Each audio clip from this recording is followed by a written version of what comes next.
Good morning and welcome to our second review lecture of AP US history. In review lecture 1, we talked about the creation of the early republic from colonialism through the American Revolution. Today, talking about the road to the Civil War. So period 2, 1800 to 1877, let's call it, looking at units 4 and 5 and chapter 7 through 15 from AMSCO AP US history. I'm going to go back slightly to talk about Andrew Jackson before we get to kind of the road to the Civil War. Andrew Jackson is president in the 1820s, and he creates his own new political party of Jacksonian Democrats. So it's kind of a new political party, which is Jacksonian Democrats. And he really appeals to the masses. He's all about trying to be the people's president. Which is a shift from people like Thomas Jefferson, who had appealed more to the elite and the wealthy. Andrew Jackson is probably most famous or most infamous, though, for his treatment of Native Americans. The Indian Removal Act and the Trail of Tears forcibly removes Native Americans off of their land into small reservations so that the US government can have access to that land. And so Andrew Jackson calls himself, a hero for the people, but his probably most important contribution is waging attempted genocide, I suppose, against the native population in the US. Horrible for native culture, but looking at this from the perspective of the US government, this now opens up huge opportunities in terms of westward expansion. So one of the biggest ideas we're going to be talking about in this review lecture is Manifest Destiny, this famous painting of the America and America's destiny to stretch from sea to shining sea, from coast to coast, and all of these settlers marching across the frontier to the west with their covered wagons, their railroads, chasing the natives away so that they can create small farms. Kind of emblematic of frontier culture. And what we ultimately see in the next 50 years or so is the US going from the 13 colonies, and a little bit more because of what they gained from the French and Indian War, to now all of a sudden, what is this, tripling in size? The Louisiana Purchase in 1803, gaining land from after the Mexican-American War, Texas annexation and the Gadsden Purchase, which we bought from Mexico, what will become modern-day California, Arizona, etc., and then Oregon country. And so by 1850, let's say, the U.S. Kind of finally stretches from coast to coast. You have the Louisiana Purchase, you have land from the Mexican-American War, kind of being the two biggest reasons why the US is able to expand. There are huge opportunities associated with that of settlers moving west and kind of the allure of frontier living, being able to start over and have your own farm. But there are also political challenges. And the biggest question, and when we were in semester 1, I probably hammered this over your head, but the biggest question is, will this new land, will these new states be slave or free? So every single time the US expands, it opens up a new opportunity for this everlasting debate. Will these new territories, will these new states be slave or free? Now, before we can get to the road to the Civil War, we do have to talk about the different regions in America. The old 13 colonies is no longer just what America is. America has now exploded in size. And we begin to see what's called sectionalism, maybe regionalism, where there are three very distinct regions, three very distinct cultures in the US. The North, that would be New England and the middle colonies and the modern Midwest, Chicago over here. The South, which is the old Southern colonies, plus all of this expansion towards Texas. And then the West, which was not officially states, around 1840s or so, but kind of represented the frontier. And so the North, which is kind of New England and the Midwest, this was more urban, not totally urban, still like 80% of people lived in rural areas, but it was more urban. There was more transportation, railroads, canals, and roads. And so all of this leads to more trade and, generally speaking, more wealth in the North. Bigger cities. The South, which, well, that's our southern colony stretching to Texas. This is still very rural, and it's still dependent on slave-based plantation economies. Here, cotton is king. Cotton was the most important crop. And then also less industrialized, less developed. There's not as many roads, not as many railroads, not as many canals. And then the West is kind of frontier life, very primitive, but kind of drew an allure to people who wanted a fresh start.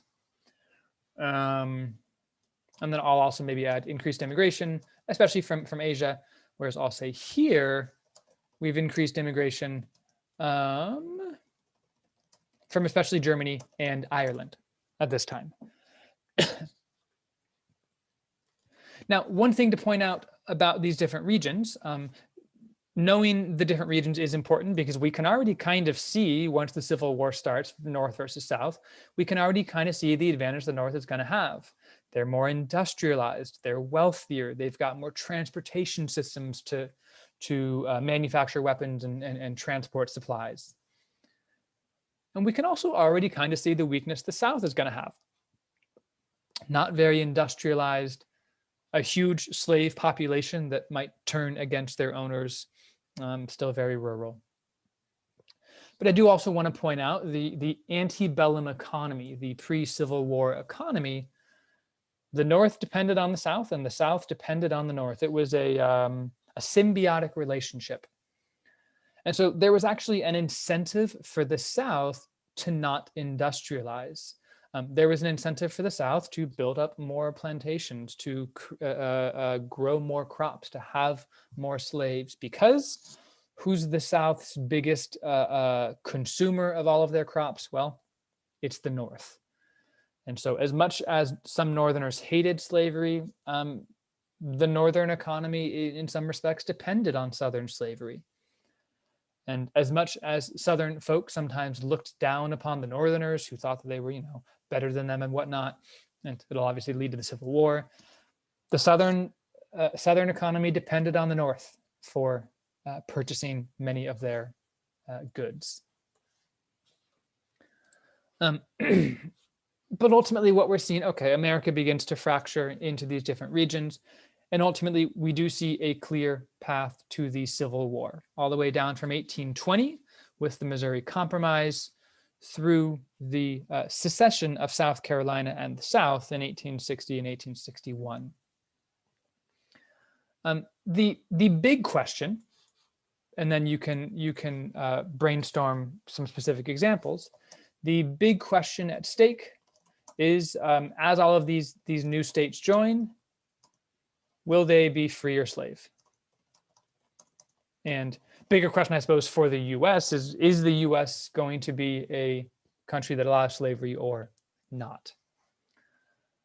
And so there's a lot of possible examples. Missouri Compromise of 1820 says no slavery north of the 3630 parallel. The Compromise of 1850 brings in some slave states and allows some other free states. I believe California was admitted as a free state. But the Compromise of 1850 also had a stronger fugitive slave law, where Northerners were required by law to return fugitive slaves to their owners in the South. So Compromise of 1850 kind of increases agitation, increases conflict between both sides. You could also talk about Uncle Tom's Cabin, which was written by a white woman, Harriet Beecher Stowe, but kind of showed the horrors of slavery and turned a lot of Northern public opinion against slavery. You can talk about the Kansas-Nebraska Act, which basically led to popular sovereignty. There would be a public vote in Kansas and Nebraska to see, will these regions be free or slave, which led to a conflict called Bleeding Kansas, where both abolitionists and pro-slavery supporters both poured into Kansas in front of the vote, and that led to people throwing hands, if you will. And so ultimately, I'm going to go back to the map here. 3630 line is kind of ish right about here. Actually, no, I have this map right here. 3630 line is right there. Okay. Ultimately, what we see in the road to the Civil War is as the US expands, as the US gains more and more territory, they never actually settle the dispute between free versus slave. They kind of just keep on kicking the can down the road. And they keep on contradicting themselves, and especially contradicting the Missouri Compromise of 1820.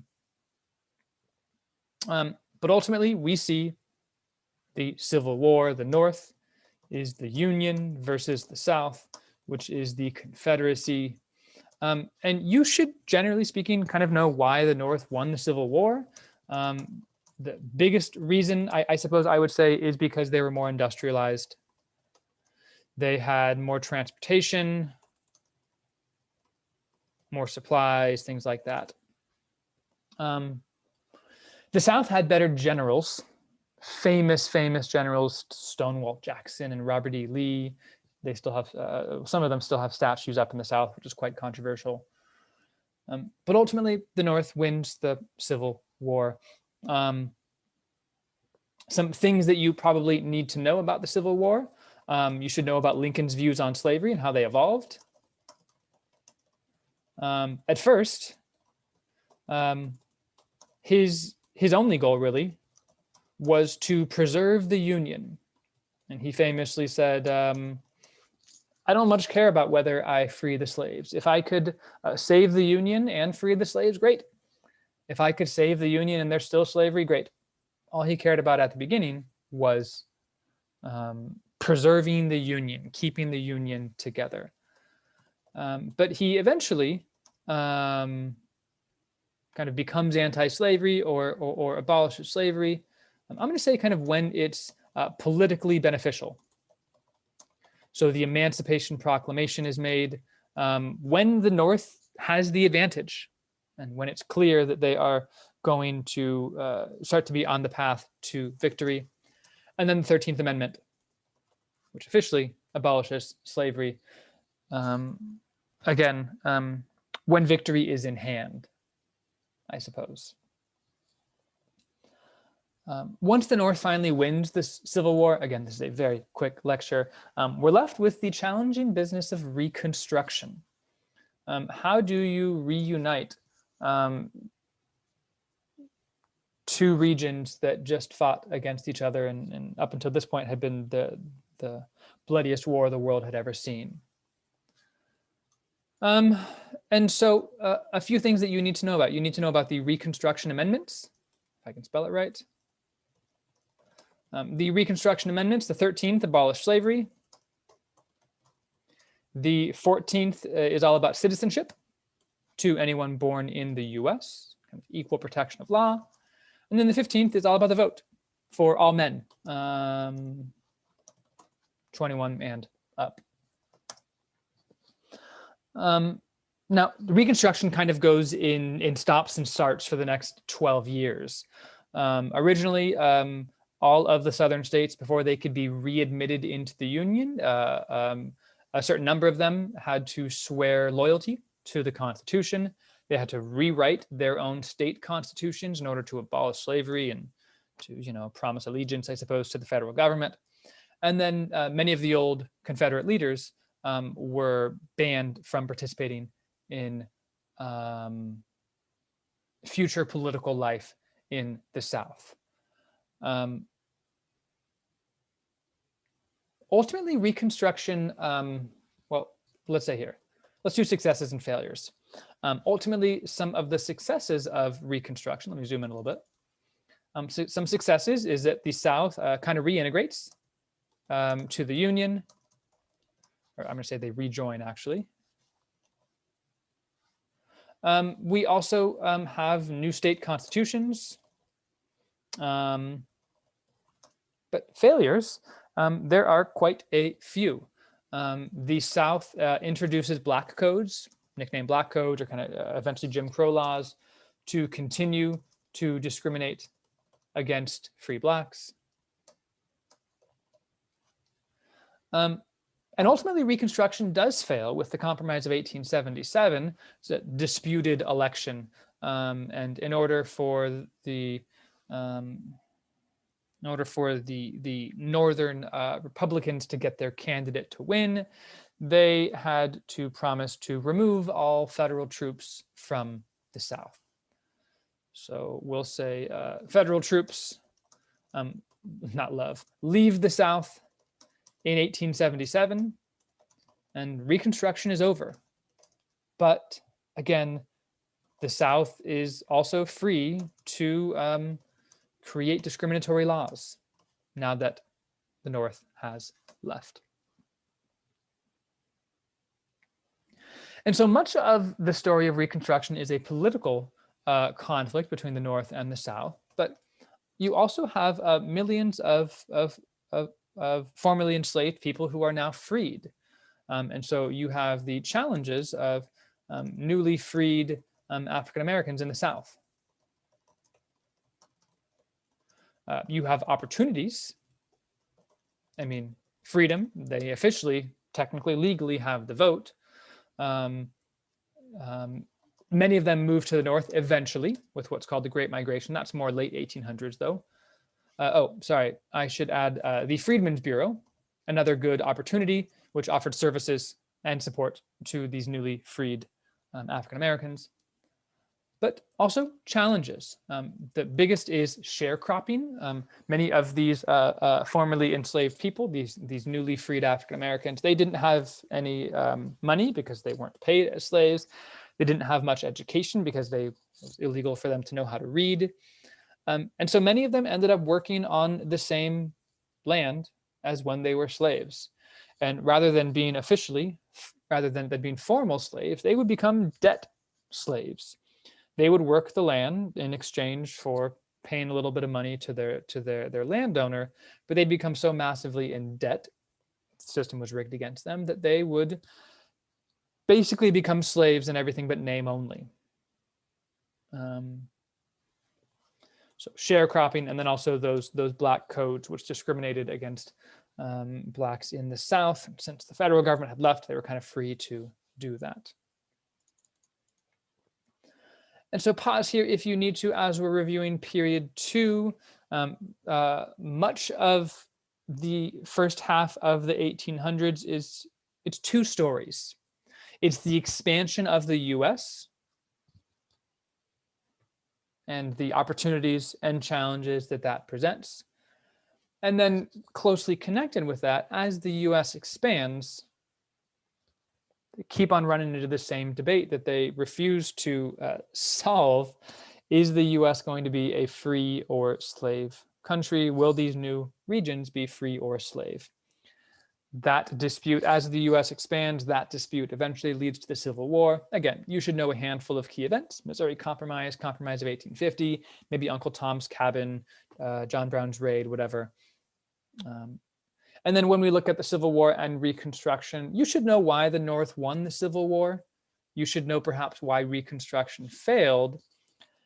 And you should also know some of the opportunities and challenges of this period. Opportunities, certainly the Reconstruction amendments granted, legal protection to African Americans, but the reality was quite different. That could certainly be a challenge. The reality of life in the South for these newly freed slaves was quite different as they continued to face challenges with sharecropping and discrimination with black codes.